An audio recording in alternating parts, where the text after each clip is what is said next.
ကုန်တုံးရဲ့တမိုင်းကြောင်းဟာနှစ်ပေါင်းထောင်ချီကြာမြင့်ခဲ့ပြီးပစ္စည်းမျိုးမျိုးပုံစံမျိုးမျိုးပြောင်းလဲလာခဲ့တာဖြစ်ပါတယ်ပထမအဆင့်ရှေးဟောင်းခေတ် BC 1000ဝန်းကျင်မှာရှေးဟောင်းအီဂျစ်လူမျိုးတွေဟာယောဂကာကွယ်ဖို့နဲ့နေလောင်တန်ကနေကာကွယ်ဖို့ပိတ်အိတ်တွေကိုအသုံးပြုခဲ့ကြပါတယ်ရှေးဟောင်းရောမနဲ့ဂရိခေတ်မှာတော့တိရစ္ဆာန်ဦးတွေဒါမှမဟုတ်စီးအိမ်တွေကိုအသုံးပြုခဲ့ရလို့ယူဆရပါတယ်ဒုတိယအဆင့်16ရာစုမှာဥရောပမှာစစ်ဖလစ်ယောဂပြင်းထန်စွာပြန့်နှံ့ခဲ့ပါတယ်အဲ့ဒီအချိန်မှာအန်ထရက်ဝတ်ရက်က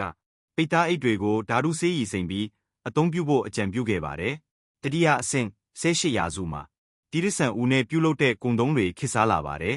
ဒါပေမဲ့ဈေးကြီးလွန်းတဲ့အတွက်လူချမ်းသာတွေကသာသုံးနိုင်ခဲ့ပြီးဆေးကြောပြီးပြန်သုံးခဲ့ကြပါတယ်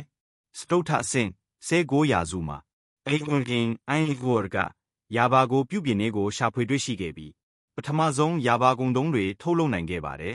နောက်ဆုံး20ရာစုမှယနေ့ခေတ်အထိ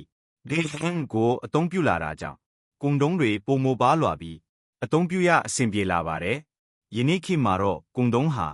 မိသားစုစီမံကိန်းနဲ့လိမ်မတဆင့်ကူးစက်ရောဂါတွေကိုကာကွယ်ဖို့အထီးရောက်ဆုံးပစ္စည်းတစ်ခုဖြစ်လာပါ